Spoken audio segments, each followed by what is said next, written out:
આજથી 1 વર્ષ પહેલા મેં પ્રશ્ન પૂછેલો કે રાજ્ય સરકારે જે મંજૂરી આપી એ જગ્યાથી અલગ જગ્યાએ આ યુનિવર્સિટી ચાલે છે, હકીકત સાચી છે? તો વિધાનસભાની અંદર મને જવાબ મળેલો કે હા. મારો બીજો પ્રશ્ન એવો હતો કે આ બાબતે તમે કંઈક કાર્યવાહી કરવા માંગો છો? તો એમને કહ્યું કે અમે સત્વરે કાર્યવાહી કરીશું. 1 વર્ષ સુધી કોઈ કાર્યવાહી ના થઈ. ફરીથી આ વખતે મેં 1 વર્ષ પછી ફરીથી બજેટ સેશનની અંદર આ પ્રશ્ન પૂછ્યો 30 નંબરના પ્રશ્નથી. તો એમને સ્વીકાર્યું છે કે રાજ્ય સરકારે જે મંજૂરી આપી એ જગ્યાએથી અન્ય જગ્યાએ હાલ આ યુનિવર્સિટી ચાલી રહી છે અને એના વિશે ફરિયાદો પણ મળી છે અને ફરિયાદ પરત્વે કાર્યવાહી ચાલુ છે.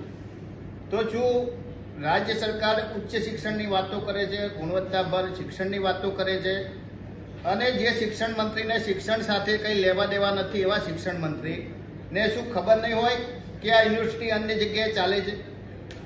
યુજીસીએ પણ આ યુનિવર્સિટીને બ્લેકલિસ્ટની યાદીમાં મૂકેલી છે.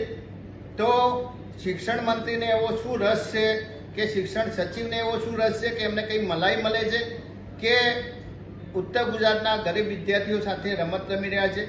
આજે પણ એ યુનિવર્સિટીની અંદર 10 થી 12 વિદ્યાર્થીઓ કે કોઈ ભણવા આવતું નથી. જે જગ્યાએ મંજૂરી મળી નથી એ જગ્યાએ હાલ પણ માતરવાડી ખાતે આ યુનિવર્સિટી ચાલે છે.